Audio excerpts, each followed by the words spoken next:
Queria dizer a vocês que eu gosto muito de filmes. Alguns preferem séries.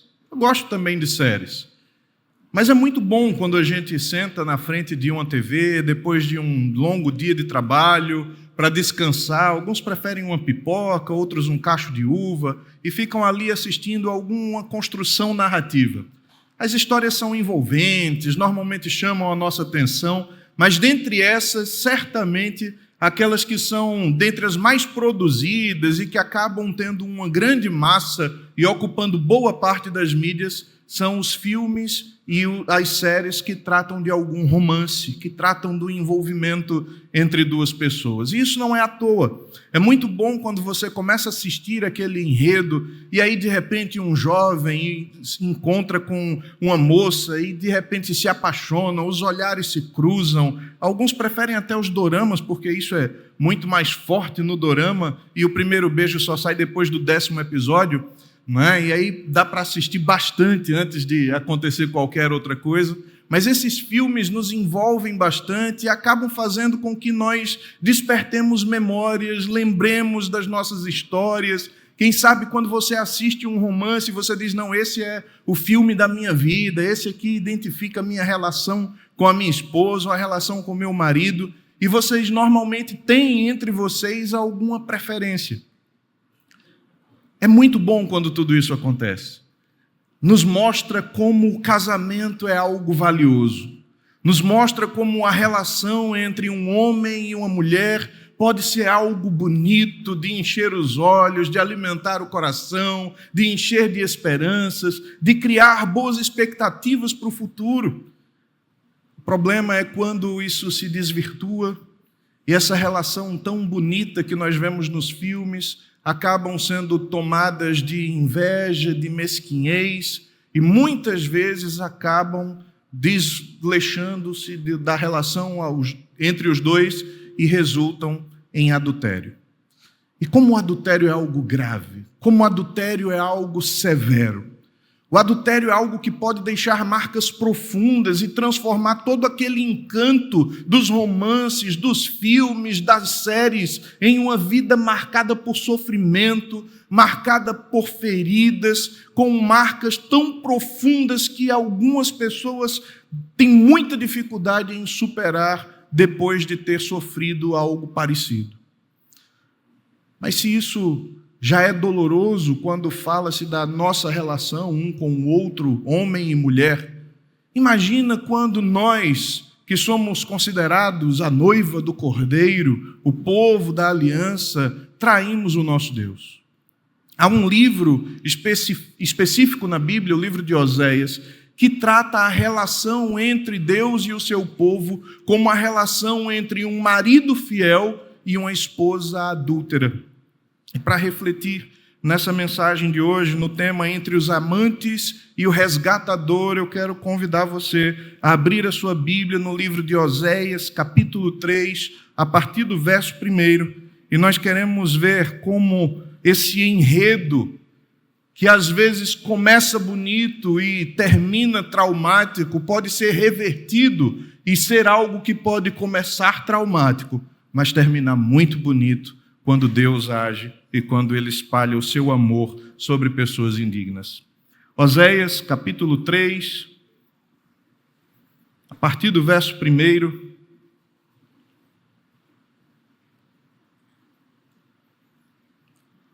Disse-me o Senhor, vai outra vez, ama uma mulher amada de seu amigo e adúltera, como o Senhor ama os filhos de Israel, embora eles olhem para outros deuses e amem bolos de passas.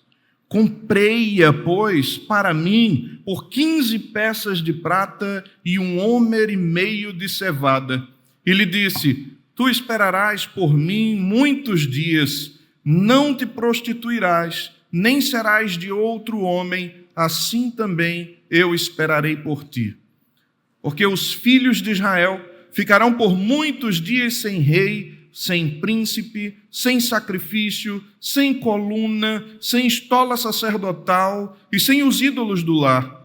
Depois tornarão os filhos de Israel e buscarão ao Senhor seu Deus e a Davi seu rei, e nos últimos dias, tremendo, se aproximarão do Senhor e da sua bondade. Amém. Oremos. Pai, nós louvamos o teu nome, te agradecemos porque a tua palavra está posta diante de nós. E nós queremos rogar ao Senhor que essa bendita palavra alcance os nossos corações profundamente essa noite. E para isso que o Senhor transponha as nossas limitações e fale, ó Deus, ao coração de cada um. Que o teu Espírito ilumine a nossa mente para compreender as Escrituras e que os corações de cada um de nós sejam aquecidos pela verdade da tua palavra. Nós rogamos a tua direção para a glória do teu nome, em nome de Jesus. Amém. Irmãos, esse texto de Oséias, é um texto diferente dos demais textos das Escrituras. Nós vemos outras narrativas de envolvimento entre pessoas, entre homens e mulheres. Nós vemos, por exemplo, o livro de Cantares, que é um livro que é muito próximo e que trata da relação entre o homem e a mulher de uma forma muito íntima. Mas quando olhamos para Oséias, aqui há uma característica diferente de todos os demais. Perceba que aqui há uma mulher que é adúltera, há uma mulher que é indigna, há uma mulher que foi apanhada em flagrante adultério, em prostituição e que preferiu os seus amantes do que o seu marido. E isso é colocado nas Escrituras e é imposto à vida de Oséias como algo que precisava ser experienciada, vivenciada, para dramatizar de uma forma evidente, clara, patente aos olhos do povo de Deus, como era o comportamento daquele povo diante do seu Deus. Oséias é um profeta que profetiza, vive boa parte da sua vida e profetiza no Reino do Norte, daquelas 10 tribos que se contaminaram mais. Eles estavam muito próximos das práticas babilônicas e, por causa disso, acabaram se envolvendo com idolatria e sempre correndo atrás de outros deuses. Mas quando nós lemos o texto de Oséias, nós percebemos o amor de Deus de uma forma tão grande e tão evidente que nenhum filme da Netflix ou de outro streaming vai poder mostrar a você o tamanho, a força de um amor que é capaz de amar quem é indigno, de se envolver com quem não merece, de transformar a realidade de alguém que merecia desprezo, mas que é tratado com um amor enorme, incomensurável e incompreensível. Deus, então, nos mostra, a partir desse texto, que Ele é capaz de amar quando nós não somos capazes de fazer aquilo que deveríamos, de retribuir o seu amor, ou, quem sabe, de tentar conquistar a atração do seu olhar. Diferente do que alguns cânticos dizem aí, querendo chamar a atenção de Deus para si, a verdade das Escrituras mostram que, na maioria das vezes, o povo de Deus se comporta ao oposto disso. Se comporta como pessoas que deveriam ter o olhar de Deus desviado das suas práticas, desviado de um coração que insiste em buscar satisfação em outras fontes. Mas Deus continua demonstrando amor incompreensível, incomensurável, incalculável, derramado e sobrederramado tantas e tantas vezes que o seu povo precisa e age para que esse povo seja restaurado. Por isso, quando eu olho para esse texto, eu preciso entender que o incompreensível amor de Deus transborda mesmo sobre a infidelidade do seu povo.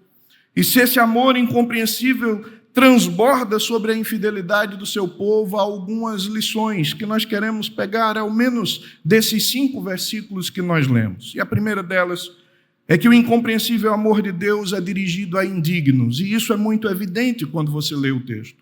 Afinal de contas, desde o capítulo 1, quando Oséias começa a narrar, e às vezes se misturam as vozes de Oséias com a voz do próprio Deus. Às vezes não sabemos claramente discernir o momento em que é Oséias falando da sua esposa ou Deus falando do seu povo, porque as coisas se misturam tanto que claramente aquilo que aquela mulher fazia era exatamente aquilo que o povo de Deus fazia contra o seu Deus.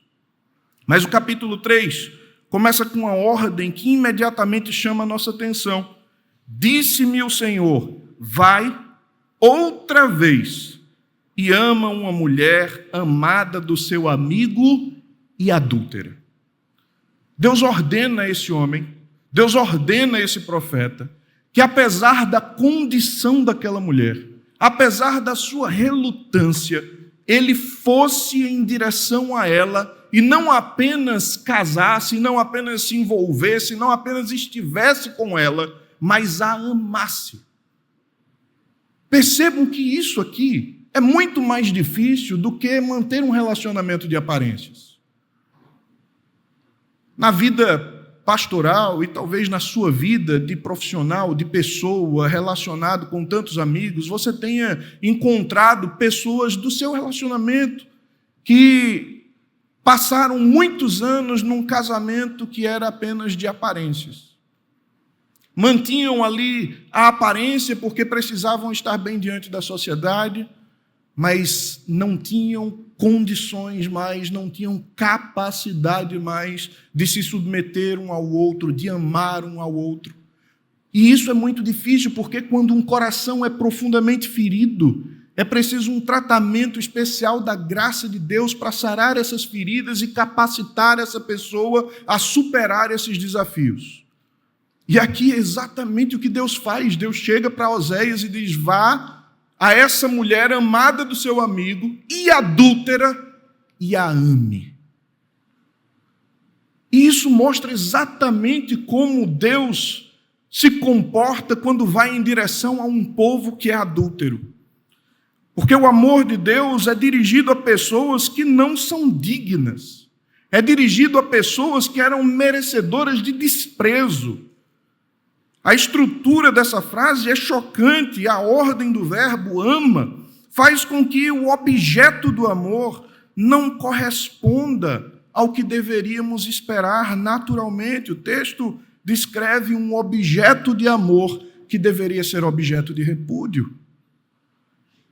E lembre-se sempre, quando falamos da mulher de Oséias, falamos também do comportamento do povo de Deus. Se Oséias podia olhar para essa mulher como merecedora de repúdio, mas agora como alvo de um amor ordenado por Deus, também o seu povo, que era merecedor de repúdio, que era merecedor de desprezo, que era um povo idólatra, que corria atrás de outros ídolos, era o povo que Deus estava continuamente amando e demonstrando esse amor. Assim, o casamento de Oséias é um drama que espelha aquele povo do passado, mas que pode também nos mostrar como nós muitas vezes nos comportamos hoje. A metáfora escolhida revela a natureza do pecado. Oséias poderia ter descrito qualquer outra analogia, ou Deus poderia ter usado outras figuras, mas parece que a idolatria de Israel é muito melhor caracterizada a partir da ideia de um adultério. Essa escolha não é acidental, não é por acaso. Ela está enraizada na natureza da relação entre Deus e o seu povo, porque assim como o casamento entre um homem e uma mulher é uma aliança, é um pacto que exige fidelidade, que exige exclusividade, que exige respeito, direcionamento do amor, que exige disposição do coração, a aliança entre Deus e o seu povo igualmente é uma aliança exclusivista. Quando Deus entra em aliança com alguém, Deus exige exclusividade. Aquilo que é propriamente de Deus não pode ser dividido. E o adultério espiritual é tão grave quanto o adultério terreno. Aliás, é mais grave que o adultério terreno, porque é a violação de uma aliança que exige exclusividade. E se Deus exige exclusividade e os nossos corações são capazes de tantas vezes procurar satisfação em outra fonte, irmãos, como somos passíveis cotidianamente de violar a aliança que não poderia ser violada. Como os nossos corações tantas vezes se inclinam a buscar prazer em outras fontes. Vejam que o texto vai dizer que ele deveria amar essa mulher, amada do seu amigo e adúltera, como o Senhor ama os filhos de Israel, embora eles olhem para outros deuses e amem bolos de passas. Deus os amou, Deus agiu na história, Deus os tirou do Egito, Deus entrou em aliança com eles, Deus ouviu o clamor deles quando pediu juízes, Deus ouviu o clamor deles quando pediram por reis, Deus agiu tantas vezes, os fazendo triunfar sobre povos que se levantavam contra eles, e o tempo inteiro Deus demonstrando amor e fidelidade à aliança.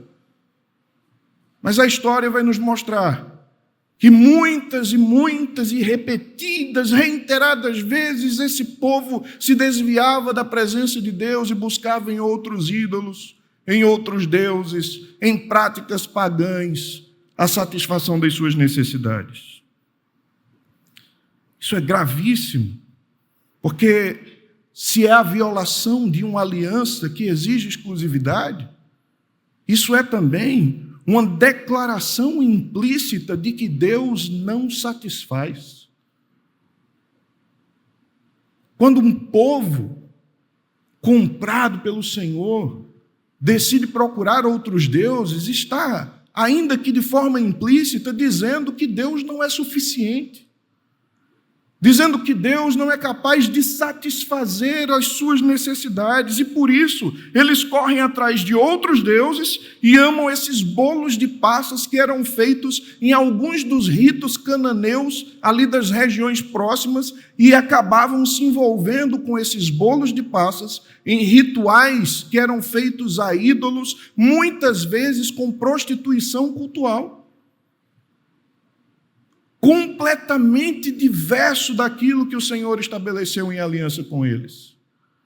Então, se tem aqui uma quebra de um paradigma, se tem uma quebra de um pacto, há também uma declaração afrontosa de que Deus não é o que Deus acha que é. E aí, todas as vezes,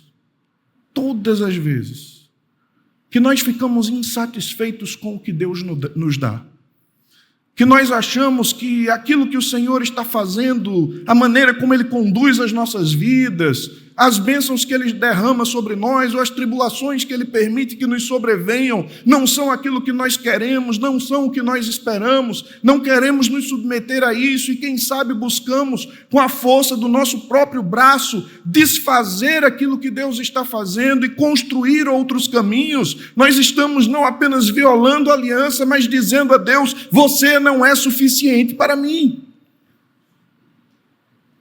É isso que o adultério é.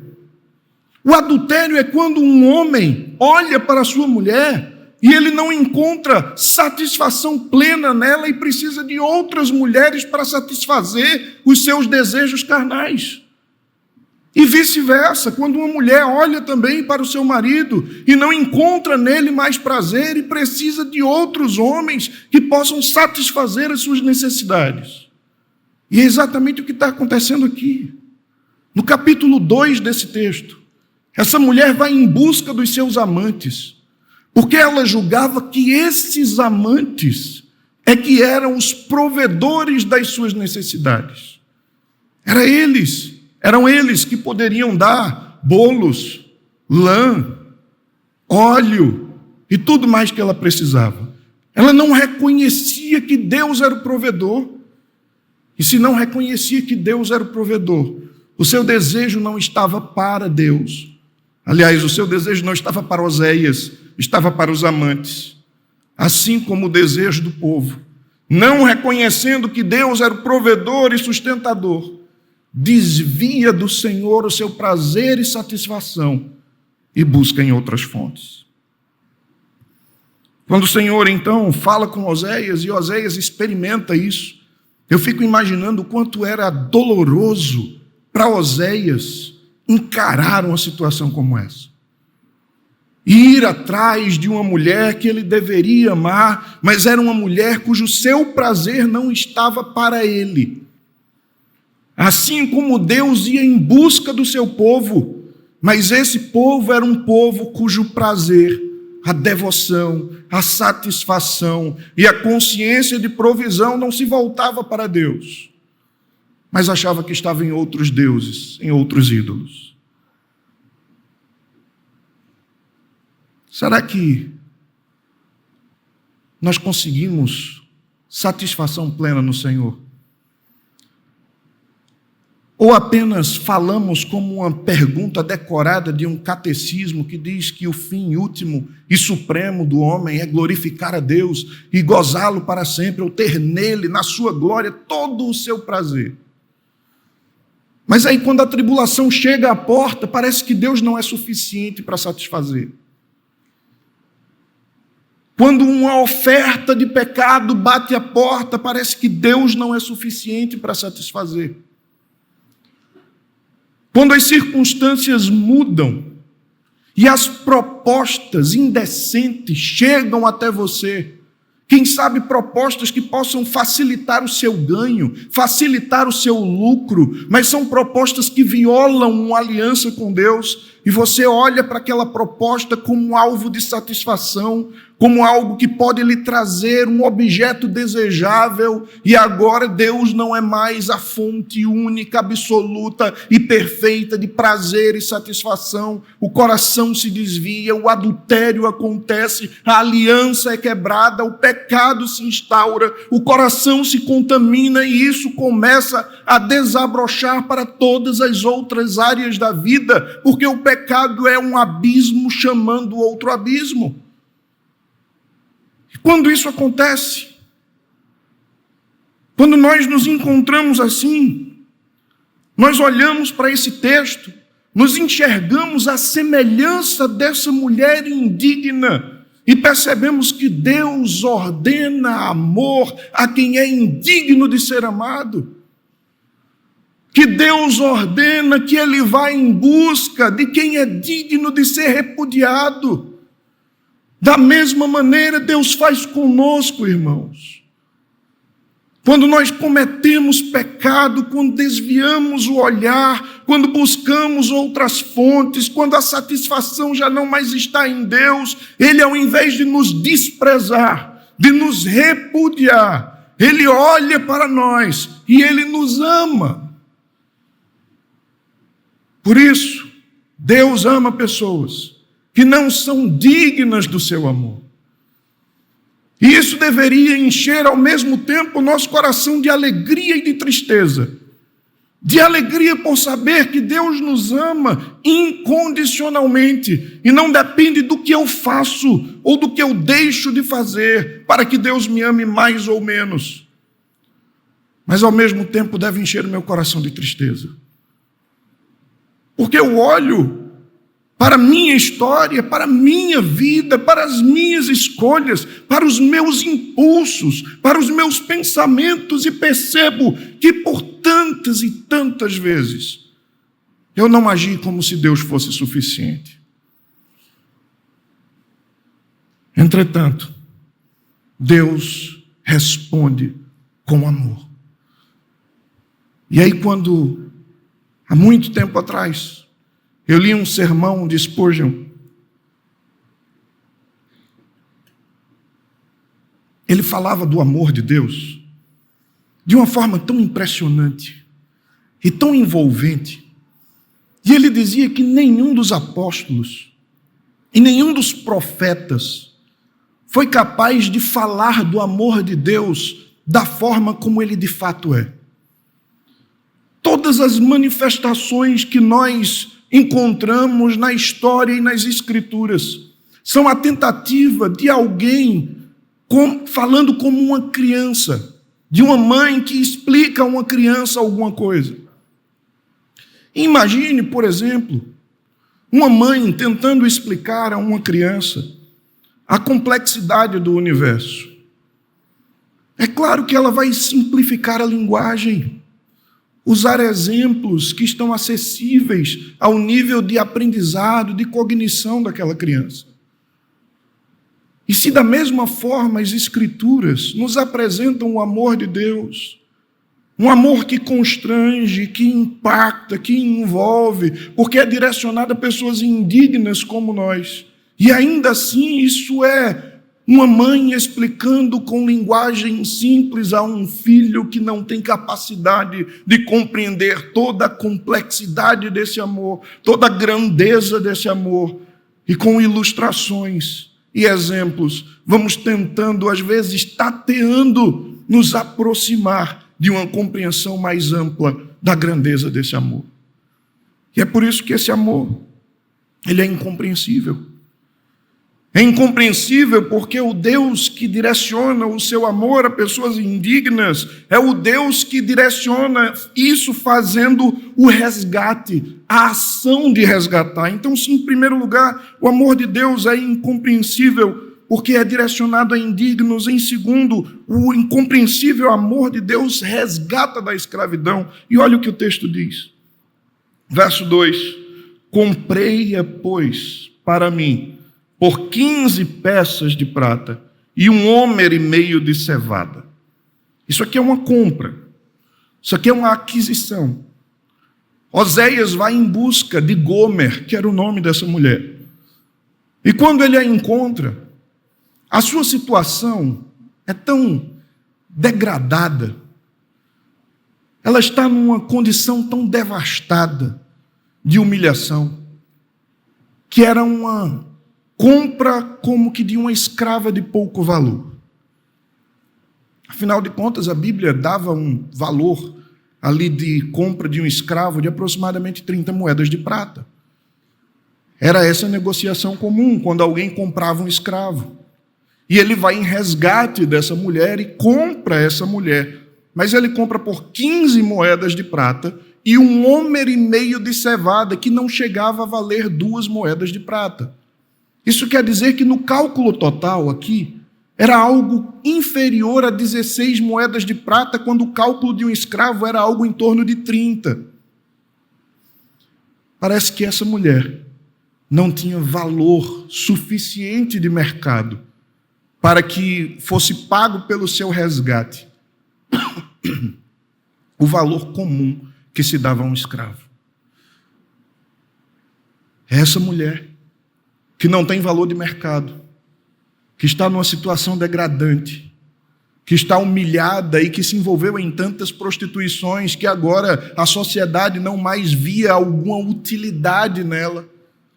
É essa mulher que Oséias sai em busca dela, amando-a não apenas intimamente e colocando-a como objeto do seu amor, mas em ação concreta, pagando o preço do seu resgate e tirando-a da escravidão. E quando ela sai da escravidão, ela não é mais posse dos seus senhores. Ela não é mais propriedade daqueles antigos amantes da sua alma. Ela não deve mais obediência a eles. Ela não deve mais devoção a eles. Eles não deveriam mais ser o objeto de satisfação do coração dela. E isso, irmãos, é claramente aquilo que nós precisamos entender do nosso cotidiano, da nossa vida. Porque cotidianamente você é perturbado com setas e marteladas no seu coração e na sua mente de coisas que relembram o seu passado, de coisas que parece que ainda não foram extirpadas da sua vida. Mas aqui há evangelho, há uma boa notícia de resgate, de compra por preço determinado. Aqui é uma notícia de alguém que vai em busca com amor concreto, pagando o preço e tirando da escravidão, de tal forma que nós não somos mais escravos dos antigos amantes da nossa alma. Fomos libertos, livres, e agora você não deve mais obediência e devoção a eles. Isso é uma boa notícia, não é? Quando aquele pensamento bater novamente na mente, lembre-se, você não é mais escravo dos antigos amantes da sua alma. Glorifique a Deus por isso. Expulse esses pensamentos para longe de você. Quando as antigas propostas chegarem até você, aquelas propostas que são capazes de desviar os seus passos do caminho, agora você vai recordar no coração que você foi comprado por um preço de alguém que lhe amou, foi em direção a você, lhe tirou da escravidão e fez com que você, agora sendo livre, não devesse mais obediência aos antigos amantes da sua alma. Por isso você não precisa mais devotar-se a eles, não precisa mais obedecer a esses impulsos, não precisa mais ceder a essas pressões, não precisa mais negociar com aquilo que tenta lhe seduzir. Você não tem mais relação nenhuma com esses amantes. Fomos resgatados. E quando Deus nos resgata, assim como o texto mostra que Oséias fez com aquela mulher, ele não apenas mostra que esse resgate foi efetuado por preço e nos libertou, tirando da escravidão e trazendo para a liberdade. Mais do que isso, agora, ele mostra que há uma ligação profunda entre o resgatador e o resgatado. Há uma comunhão que deve ser respeitada, que deve encher o coração de expectativa e fidelidade. E por isso é que algumas pessoas, às vezes, quando chegam para nós e dizem: eu não vou para a igreja porque eu fumo, eu não vou para a igreja porque eu bebo, eu não vou para a igreja por causa disso ou daquilo, é porque essa pessoa não entendeu, ele está querendo ser o seu próprio resgatador, o seu próprio salvador. Mas o que o texto mostra aqui é que primeiro vem o resgate, depois a fidelidade. Primeiro vem a compra, o preço pago, e só depois vem agora a santificação. Essa mulher sendo resgatada ouve: tu esperarás por mim muitos dias, não te prostituirás, nem serás de outro homem, assim também eu esperarei por ti. Há um compromisso mútuo, há um pacto, uma aliança de espera, de expectativa. É como se ambos fossem noivos e estivessem esperando agora pela data do casamento, quando finalmente iriam se encontrar. E isso não é uma coisa que deve acontecer de forma impositiva, mas é algo que deve organicamente brotar de um coração grato. Há uma história de uma escrava que foi comprada para ser liberta. Conta-se que no século XIX, durante o período da escravidão nos Estados Unidos, um homem cristão foi a um mercado de escravos. Chegando nesse mercado, entre as pessoas que estavam sendo vendidas, havia uma jovem que havia sido comprada e revendida várias vezes.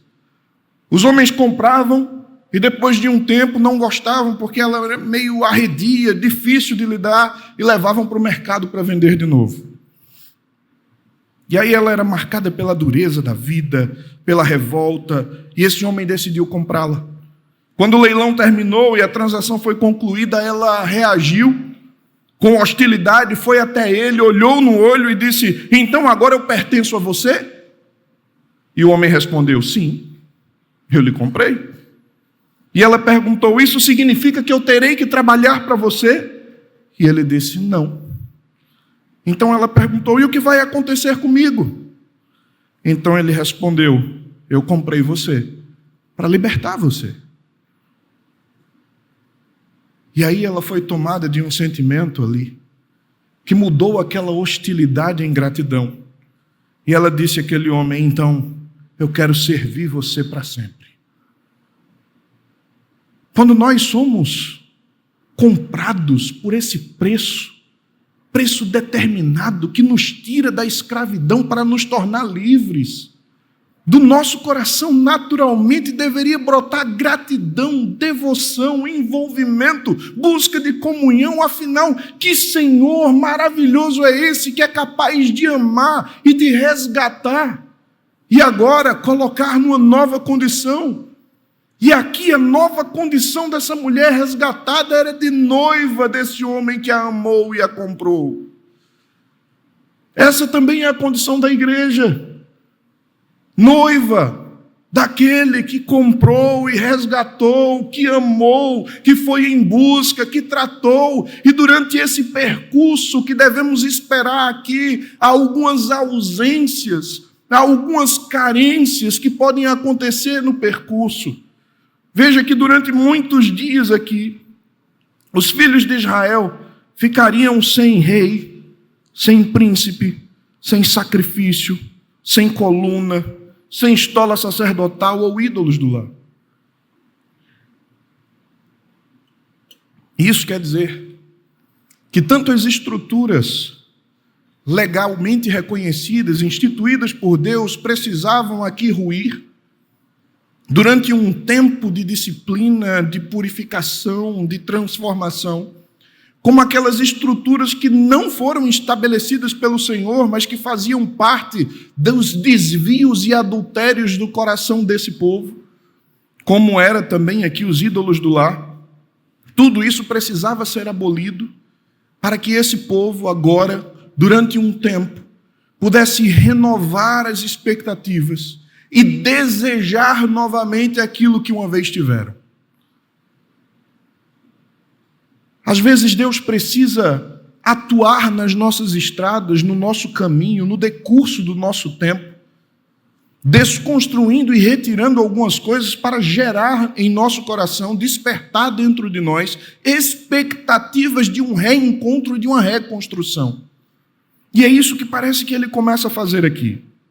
Claro que esse texto, irmãos, parece resumir tudo que está em todo o livro de Oséias. Essa mulher aqui volta a cair, volta a pecar, porque o povo ainda estava caindo em idolatria contra o Senhor. Mas a mensagem condensada desse livro, aqui nesse capítulo 3, acaba nos mostrando que uma vez comprados, resgatados e chamados para viver agora na expectativa do reencontro, deve fazer com que os nossos caminhos sejam reconstruídos e que nós tenhamos um tempo hábil necessário para reconfigurar as nossas intenções e os impulsos do nosso coração. Para mim isso não tem outro nome, isso é santificação mesmo. Nós precisamos parar de depender de estruturas, ainda que elas sejam importantes, santificadas e necessárias, não são as estruturas que fazem com que haja comunhão entre mim e Deus. Não são as estruturas que fazem com que você caminhe em obediência ao Senhor. As estruturas, elas valem para o povo que busca santificação e que quer caminhar com o Senhor. Então elas têm utilidade de fazer congregar, de fazer ajuntar-se o povo que se chama pelo seu nome e que ama viver em obediência. Mas agora é preciso reconfigurar, redirecionar os impulsos do coração nas camadas mais profundas da alma, retirando tudo o que não é implantado pelo Senhor, para que essa nova estrutura, agora redirecionada de forma adequada, não faça mais como no passado, buscando satisfação em outras fontes de prazer, mas tenha todas as suas expectativas de realização direcionadas unicamente àquele que foi capaz de amar e em direção e resgatar. E então, há uma promessa que continua aqui. Se ele, então, vai e nos resgata para a santidade, para redirecionar as nossas intenções. Por fim, esse texto nos mostra que o incompreensível amor de Deus enche o coração de esperança na expectativa do filho de Davi ou do rei davídico que há de se manifestar.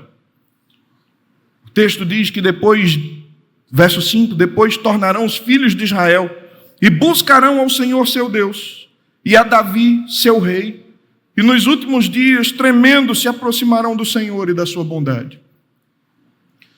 Depois de algum tempo, esse povo ainda pecando contra o Senhor, eles foram arrancados da terra, foram levados para um cativeiro, viveram lá durante cerca de 70 anos. Veio uma primeira leva de regresso para a terra e eles começaram a reconstruir o templo e depois de quase um século depois, reconstruindo os muros, a cidade ainda assolada, e há muito tempo no decurso da história para que Israel voltasse a ter condições semelhantes. e apenas no 2º século antes de Cristo é que o templo acaba sendo reconstruído outra vez, depois de demolido mais uma vez. E eles agora passam a ter culto restabelecido, sacerdote, que é aquele período da Pax Romana em que Jesus nasce e acaba trazendo toda a esperança e toda a expectativa que estava sob as promessas de Deus de um reino messiânico. Mas se Jesus veio na primeira vez para realizar aquilo que precisava ser realizado, que era o resgate das nossas almas, a nossa substituição vicária, encarnar a nossa realidade para nos garantir aquilo que os textos e as promessas divinas estão desde sempre nos apontando num futuro em que estaremos para sempre com o Senhor. Esse texto nos conclama a alertarmos a nossa mente e o coração cotidianamente para a real expectativa que deve alimentar as nossas vidas. Como é que um cristão deve viver nessa terra? Os nossos olhos ficarem ficados aqui, estáticos nesta realidade, nós vamos ser cristãos que não têm esperança. E talvez por isso, porque as nossas expectativas não são escatológicas, não são na vinda do rei davídico, que é o Senhor Jesus, é que nós continuamos a buscar prazer e satisfação em outras fontes. Mas quando nós enchemos o coração de esperança, sabendo que Ele vem, e quando Ele vier, nenhuma das nossas necessidades mais subsistirá diante daquele que é a provisão absoluta de todas as nossas necessidades. Nenhum prazer que essa vida possa oferecer pode ser comparado com o prazer que haverá naqueles que amam o Senhor, a sua vinda, esse encontro bendito que tanto deve mover a vida da igreja. Quando a Bíblia fala do encontro de Deus com o seu povo, fala de um casamento, fala de uma união para todo sempre. Portanto, as nossas expectativas em relação a Jesus não é apenas porque Ele nos salva agora dos nossos pecados, dos nossos erros presentes. E sim, Ele faz isso e é uma maravilha que Ele faça. Mas Ele nos garante uma mudança absoluta de realidade, onde o pecado deixará de fazer parte da nossa existência e tudo aquilo que foi planejado originalmente, mas numa expectativa de glória muito maior, pois Adão não conquistou tudo que deveria, não obedeceu até o fim, mas Cristo sim, viveremos uma realidade plenamente transformada. Mas se isso não enche o nosso coração de expectativa e de alegria, que tipo de cristianismo vamos viver? Que tipo de santificação você vai ter? Se não há expectativa da vinda de Cristo, sua santificação é legalismo. Se não há expectativa no encontro com o Senhor, os nossos cultos são apenas ajuntamentos. Mas quando o nosso coração se enche de expectativa do encontro entre o rei e a sua noiva, como as Escrituras falam, todo aquele que tem essa esperança a si mesmo se santifica, se purifica.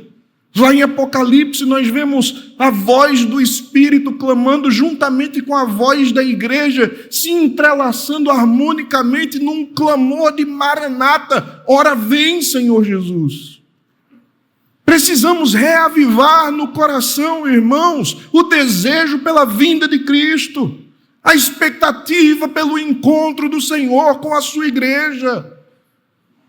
Num breve momento, num abrir e fechar de olhos muito breve, o Senhor voltará, a trombeta soará, nós nos encontraremos para sempre com o Senhor, Ele descerá dos céus, esse corpo corruptível será transformado, esse corpo mortal será revestido de imortalidade, a realidade é diferente, é transformada, não é mais essa realidade que vive em morte que nós conhecemos, que vive diminuindo, regredindo, padecendo, adoecendo, sofrendo e gemendo. Se há que gemer, que gemamos na expectativa da manifestação do reino final. que o nosso coração anele, deseje ardentemente o amado da sua alma, a alegria de toda a terra, pois ele vem, e quando vier, tudo será transformado.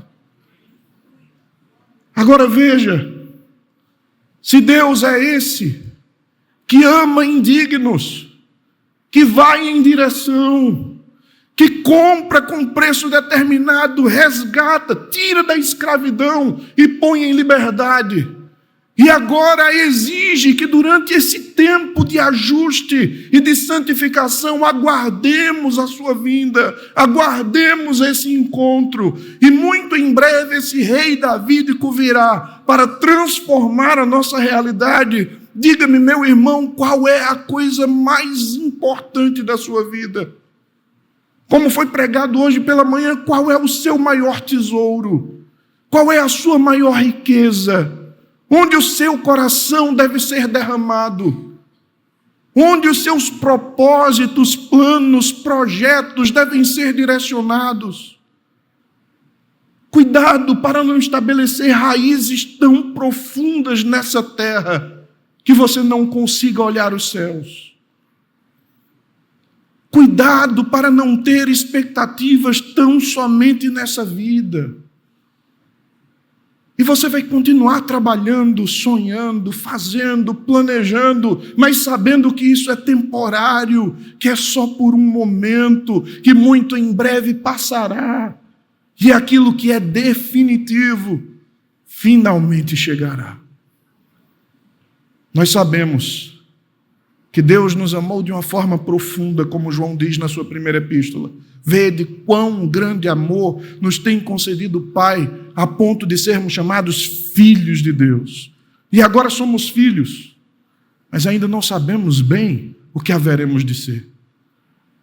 Haverá uma transformação tão intensa em nós, que tudo que nós podemos falar a respeito dessa realidade é talvez recitar as palavras de Paulo, que tudo que o olho não viu, tudo que o ouvido não ouviu, tudo que não penetrou no coração do homem, é o que Deus tem preparado para aqueles que o amam.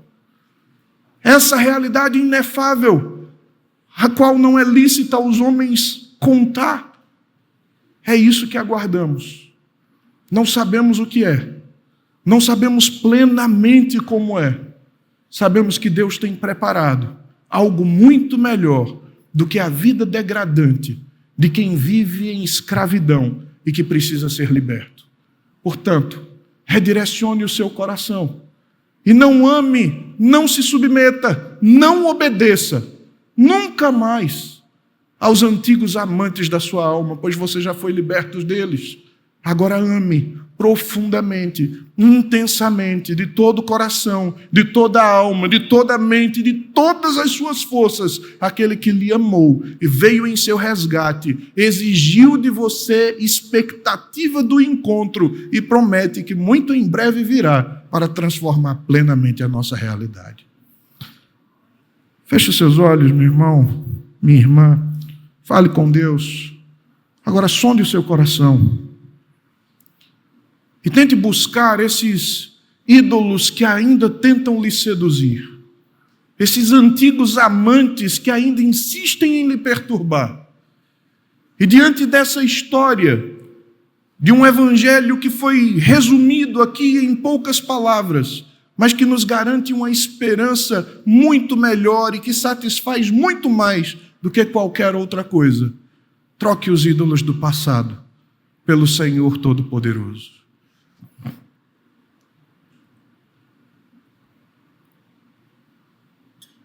Pai bendito, estamos nós aqui, o teu povo, povo que se chama pelo teu nome, povo resgatado pelo Senhor, amado pelo Senhor, mesmo sendo indignos, ó Deus, o Senhor olhou para nós, nos amou e veio em nossa direção ao nosso encontro. Quando o nosso coração era dominado por idolatria, era dominado por amantes que atraíam a nossa alma e que causavam em nós desejos por coisas que não satisfaziam realmente e plenamente. Mas o Senhor nos transformou, mudou a nossa realidade, nos fez agora comprados, remidos do Senhor, nos garantiu que voltará e exigiu de nós expectativa. E nós queremos aguardar a tua volta, o encontro com o Senhor, a transformação bendita, o dia em que o pecado não fará mais parte da nossa realidade, mas a tua presença será plena, completa, total. Nós te pedimos, ó Deus, nos ajuda a vencer os desafios, a transpor os limites, a combater o bom combate. Nos ajuda a mantermos fidelidade à aliança. Ajuda-nos para que os nossos corações sejam direcionados ao Senhor e no Senhor tenhamos toda a nossa satisfação. Nós te oramos rogando isso para a glória do teu nome, em nome de Jesus. Amém.